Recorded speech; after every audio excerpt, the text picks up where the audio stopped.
This is Risk Reframed, the show where we bring you the leading risk experts from Moody's, our partners, and the wider ecosystem to discuss the risks organizations face, how they're interconnected, and ultimately what you, the risk professional, can do about them. Supply chain risk management has come into increasing focus over the last few years. But supply chain risk, procurement, third-party risk management, where does it all fit together? To help me unpack this, I'm joined by Carolina Azar, Senior Director and Lead Strategist for Supply Chain Risk Management at Moody's. Carolina, how are you? I'm doing good, Alex. How are you? Yeah, very well. I'm always delighted when someone makes the trip over from our US office. It makes me feel very important and lets us use this fantastic studio that Mark set up, so I appreciate it. And supply chain risk has been something that's kind of been dominating my news feed, to be honest, the last sort of 18 months. Part of it because I've trained my algorithm and it's echo chambering me back because after trying to learn more and more about it. And we had a couple of podcasts last year from Supply Chain Now host, Scott Luton, which was great just to kind of start to touch on the subject. But I think for a lot of our listeners, particularly those that have come from that KYC background that we've traditionally focused on, and some of our internal listeners who might know a lot about credit, for instance, but not necessarily this area, it feels like we need to get the grounding right and make sure that as we talk more and more about supply chain in your area of expertise, that, yeah, as I say, we have the basics covered. So with that, let me ask the foundational question. What is supply chain risk management? Happy to answer that because it has been changing over the years. The market has changed since COVID, and the definition has also evolved. So today, supply chain risk management is all about identifying, assessing, mitigating, and continuously monitoring risks across the entire supply network. What I think the prior definition missed is that disruptions or challenges can happen at any point. It could be from raw materials and sub-tier supplier through logistics, operations, final delivery. So it spans across physical, digital, financial, regulatory, and geopolitical risk domains rather than focusing only on what the prior definition did, what was about the surface. Cost reduction and screening entities, just, are they real or not? But that ended there. Okay. So before there was just do the basics, tick the box. Yes, this company's real. There's no obvious sanction or reputational risk, perhaps. And then the cost reduction, that's sort of that procurement or traditional procurement play. But you're saying it's changed now and it's looking from end to end. Where did everything that came to this point of this supply give me this thing that I've asked for or I'm paying for? Now you need to be aware of that whole process. Yes. So maybe a very, I think, clear and succinct explanation is third-party due diligence can answer the question, can I do business with this entity? Yes, you can, but it's at your own risk. The entity is a real entity. It has been cleared for doing business with. Sure, you can, but then that's it. Then the prior definition of supplier risk was about, or what it is today, supplier risk is about what is my risk exposure if I do business with this entity? And then, of course, from there, how do I kind of, reduce my risk exposure? But the definition today of supply chain risk is not only number 1 and 2, which is that cover, can I do business with this company? Yes, you can. What is my risk exposure? And then it goes one step further around where could our supply chain break? And what would it cost us if it does? So where does it break? And can I try to put certain, governance and processes in place to react quickly and try to diminish the loss in revenue, the missed deliverables? Can I maneuver? Okay, we'll come on to how that's evolved, but sounds like you have to have 1 and 2, right? Yes. Be compliant, make sure you know that surface level before you then go deeper, but it's that depth and breadth that we're going to get into. One thing, Carolina, that always impresses me about yourself is like the passion with which you speak on this subject and have, advocated for it with myself and others in the business. Why is it that you're so passionate about supply chain risk specifically? I can tell you a couple of things. So, a couple of buzzwords that you might have heard of. It's all about building resilience, scenario planning, decision making for planning for reactive to disruptions. So if you think about all that, it's a new normal. It's not about can we become more resilient just around climate risk? Can we become a little bit more resilient around geopolitical risk? It's everything coming at our clients at once. And how do we help them? And we have so much data, so many analytics, so much intelligence that we can help with. That's why I am so passionate. Yeah. Like, how can't we miss this opportunity to help clients when everything is hitting them from right to left? So a couple of things to have in mind about why am I so passionate about it. Supply chain risk management today is not about one bad supplier. It's about how risk cascades across the entire network. And then disruptions start anywhere, as I just mentioned. It could be at a sub-supplier, at a single factory, at the port, a logistic leg, it doesn't matter. And then the impact is not just, theoretical. The impact is huge. Is revenue at risk, is missed deliverables, is lost customers, and millions of dollars wipe off of EBITDA. So a good supply chain risk management process connects all the dots, and it shows you how your supply chain is wired, where the real choke points are, and what happens if one of them falls. So it's about foresight more than just risk awareness. I think we passed that point. Risk awareness, identification is a must-have, but then what? And it's all about that foresight and the difference between reacting to disruptions as opposed to creating smart sourcing and inventory in order to adapt to disruptions. Yeah. So sounds like the problem itself or the challenge for the clients themselves is what's spurring you on. So, that desire to be, what do we call it? Being customer obsessed, right? Is the official. Well, it's a good language. challenge, unfortunately, for our clients. Customer obsessed, there's the challenge. And then maybe you're something of a problem solver. So you want to go and tackle the hardest, most complex. Give me a challenge and I love it. Very good.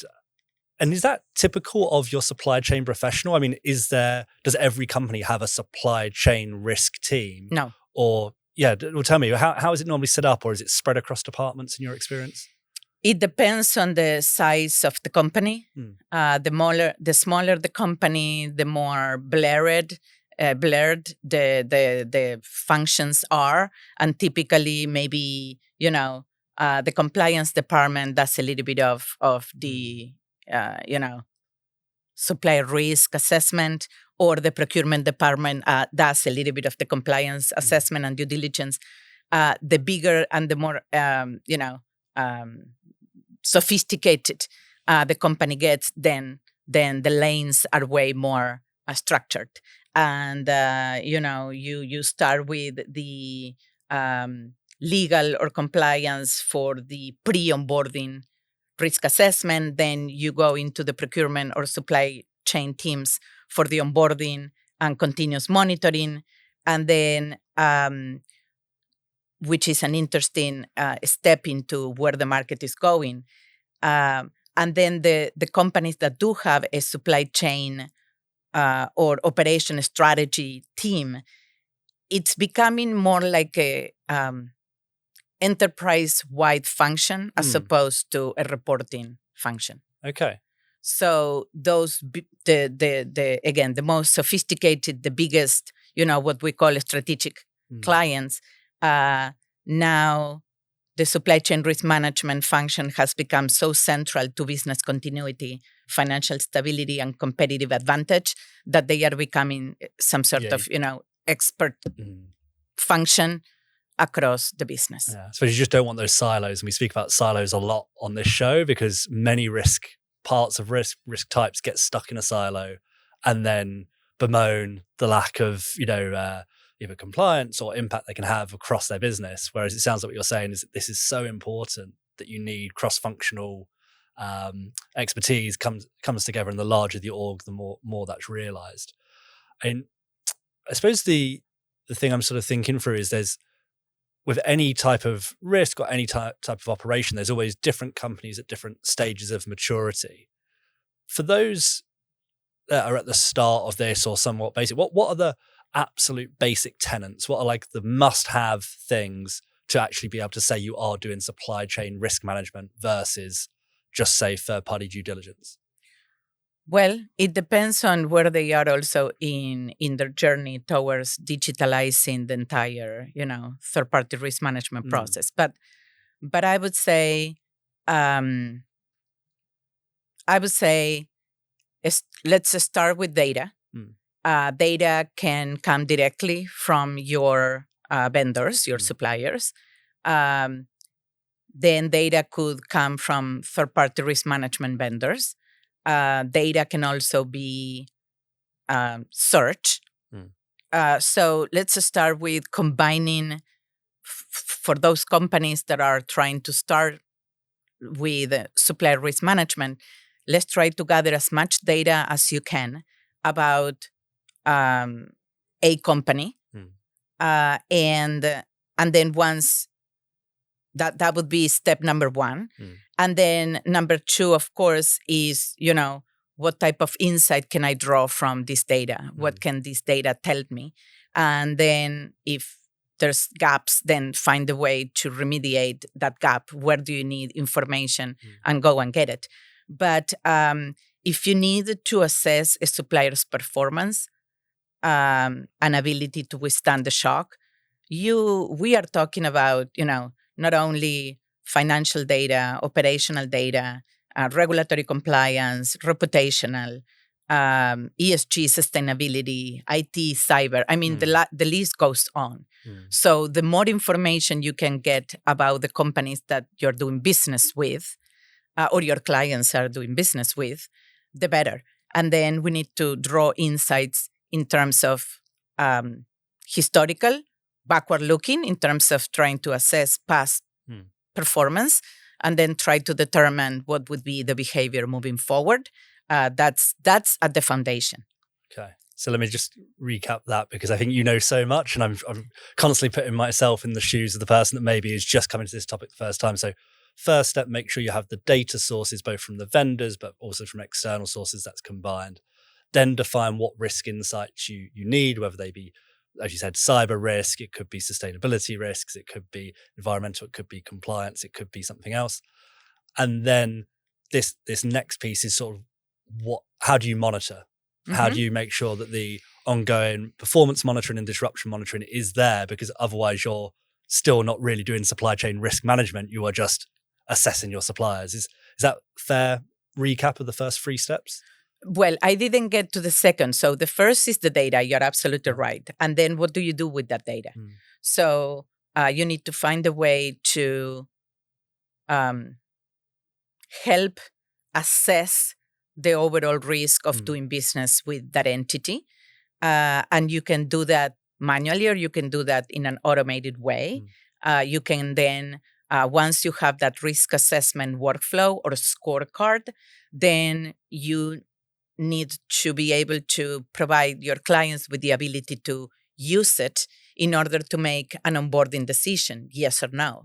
And then once a vendor or supplier has been onboarded, then you have to continuously monitor until the end of the life cycle. So you need risk assessment workflows and then monitoring workflows. And then I think something that is extremely important in third-party risk management or supplier risk or supply chain risk management is dashboards. Any flags, any challenges, any impact, anything that can disrupt the business needs to be monitor on real time.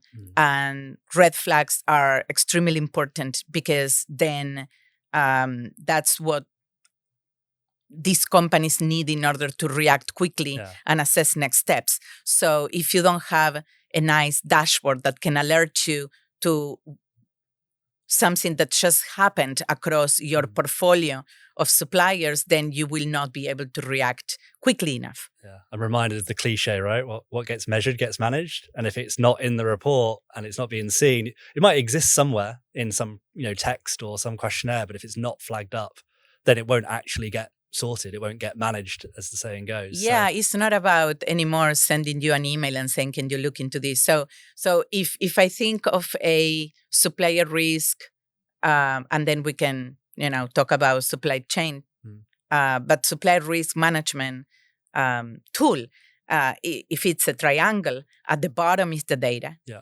Then the next layer are the insights and the risk assessments.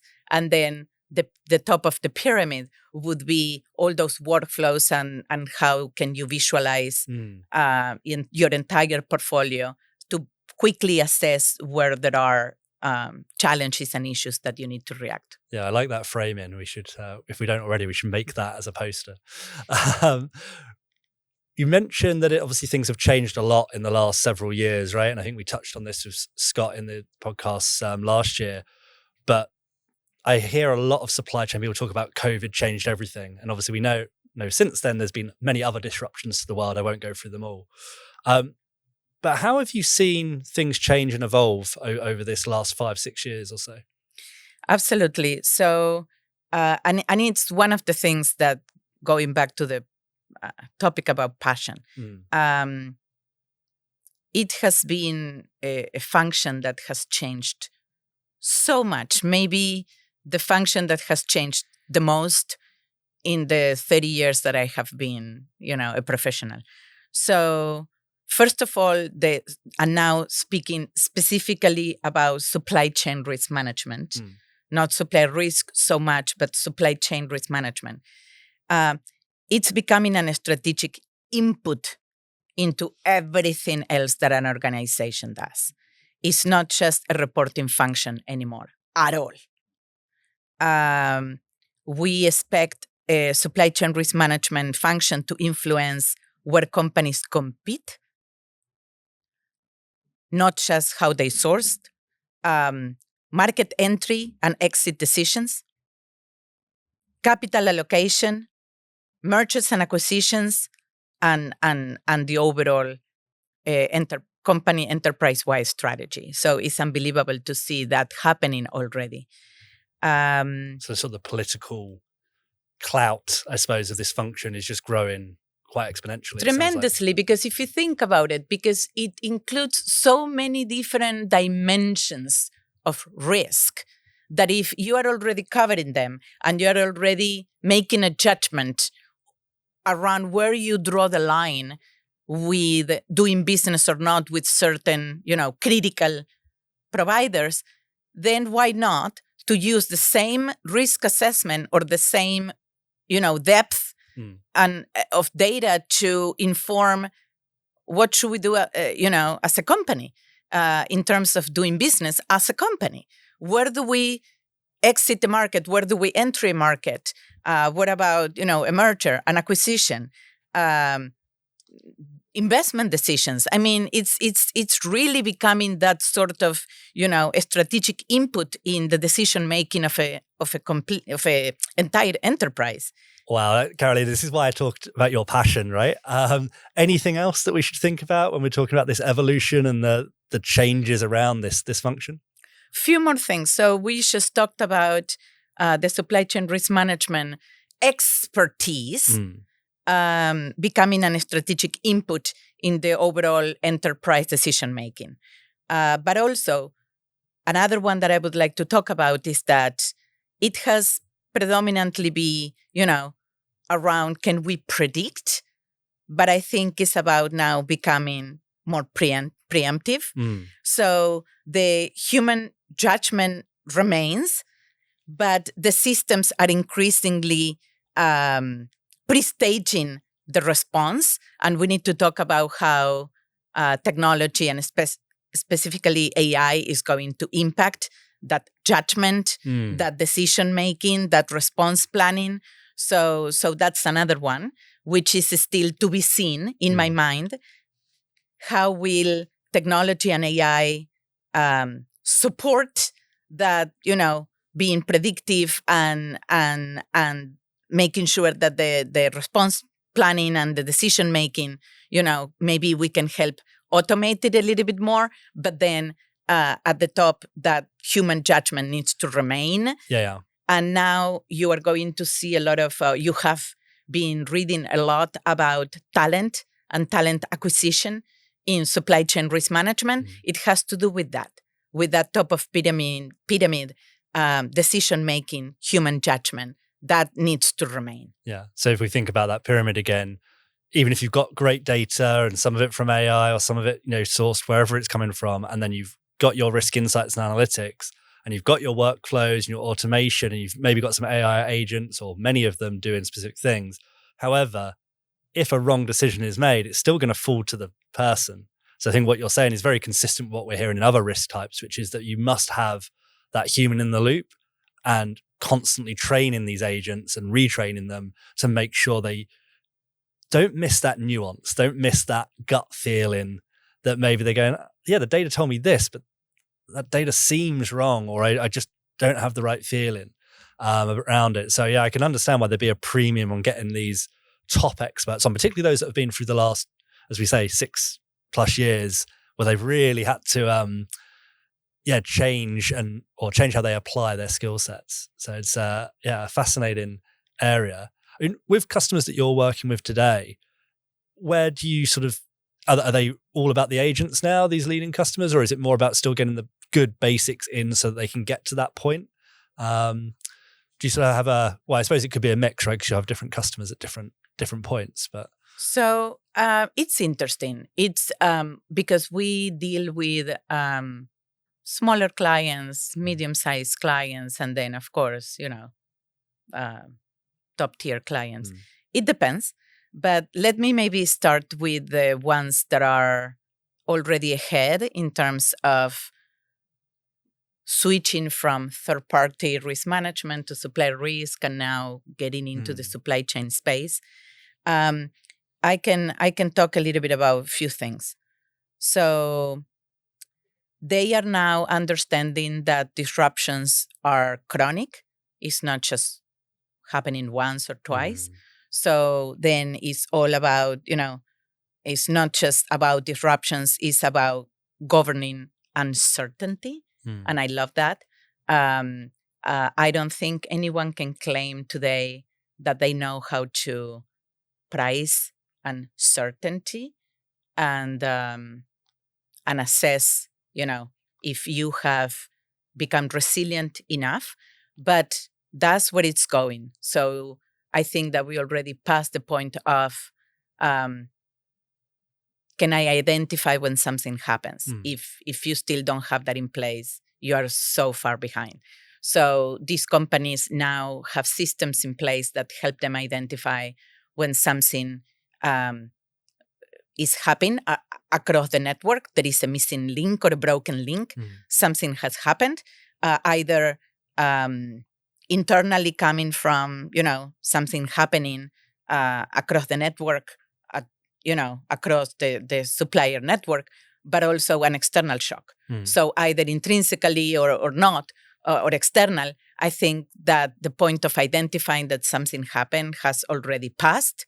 And it's that point around, can we price resiliency? How do we become resilient around going back to those sourcing decisions instead of sourcing for cost, sourcing for proximity, sourcing for, of course, the quality of goods. It's about, can I source for a company that is demonstrating or has demonstrated that their performance has been robust enough and they have everything required in place to withstand an internal and an external shock. So I think I see what you're saying when you say sort of price this in. So there's the price you pay for a more reliable product. There's the price you're going to charge yourself based on the vendors and their vendors that they choose and so on. And also there's an insurance element when you say price this, right? Because you might take insurance policies around that supply chain for that product. And our insurance colleagues are incredibly interested in this depth and breadth, the supplier, and so on, that makes up this network. So it's a very interesting choice of language there around pricing this in. I think resilience is becoming a commodity in the market. I think that this is going to become a question when trying to do business with another company around, have you be able to build resilience across your supply chain? But I think it's beyond the supply chain, because you also need to be resilient or create a very resilient stack of clients' portfolio as well as suppliers' portfolio. And it's about, doing business with this portfolio of clients, doing business with this portfolio of suppliers. Can I rely on them? Will I be able to continue to do business 5-10 years from now? What does it mean? And then maybe, helping them also grow as companies and grow in terms of become stronger in their internal systems, in their governance, in their policies, in their practices. I think it's becoming a conversation between companies. A lot less transactional. Transactional and more about, it's like, I don't know, going to the doctor and you only, show your blood work. This is going beyond that. Well, I want to see all your x-rays for the last 10 years. Yeah, you want to know the medical history. You want to know what your lifestyle is. That's right. Yeah. Do you jog? Do you exercise? Yeah. I love that. Yeah. Exactly. So I think resilience will increasingly be measured, compared, and priced by the market, and becoming a decision point when doing business across companies, especially the bigger or the more sophisticated you are. Yes, the more advanced. Yeah. We've covered a lot of ground really quickly, and I'm conscious that a lot of our audience haven't come from a supply chain background. So I want to leave more for another day. If people want to just jump in right now, though, and read something else, watch something else, is there anywhere you'd send them to keep going down the supply chain rabbit hole, as it were? Well, so we did a very interesting and topical supply and command video on the Moody's YouTube channel. But also, if you're interested, you're passionate about supply chain risk, there are a lot of reading material, books, literature around supply chain risk management, about the supply chain risk handbook, outsourcing and resilience guidance, supply chain risk management automation. You name it. There's a lot of material out there, and it's interesting to see how now the topic of resiliency is coming and how companies are now trying to adapt pretty much their practices, their policies, their systems in order to become more robust and resilient to intrinsic internal and external shocks. As I say, there's a lot there. So we'll certainly get the Supply and Command, another Mark Rundle and team special from our comms group. And then maybe we'll have a Carolina's top 3 resources in the show notes. So if people want to check those out and learn a bit more, they're there for you. And until then, we'll just say thank you, Carolina, for coming in. Until next time. Thanks to the marketing team for constantly pulling all this together, and to Mark and team for the production and editing. Really appreciate it.